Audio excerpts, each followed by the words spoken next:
बॉलीवुड के मारूफ अदाकार नवाजुद्दीन सिद्दीकी की अहलिया आलिया सिद्दीकी ने शोहर के साथ अपनी सुलह की तस्दीक करते हुए कहा कि उन्होंने बच्चों की खातिर साथ रहने का फैसला किया है।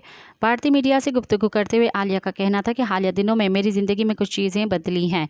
मुझे लगता है कि जिस तरह हम दुनिया के साथ अपनी ज़िंदगी के तल्ख़ हालात शेयर करते हैं, तो इसी तरह हमें अपनी ज़िंदगी की अच्छी चीज़ों को भी सोशल मीडिया पर शेयर करना चाहिए। इसलिए हमने हमारी शादी की सालगिरह की तस्वीर सोशल मीडिया पर शेयर की, जो कि हमने हमारे बच्चों के साथ बनाई थी। आलिया सिद्दीकी ने कहा कि नवाजुद्दीन सिद्दीकी और मेरे रिश्ते में जो मसला दरपेश था, वो हमेशा किसी तीसरे शख्स की वजह से था, लेकिन अब ये गलतफहमी हमारी ज़िंदगी से दूर हो गई है और हमने अपने बच्चों की खातिर सुलह करके एक साथ रहने का फ़ैसला किया है।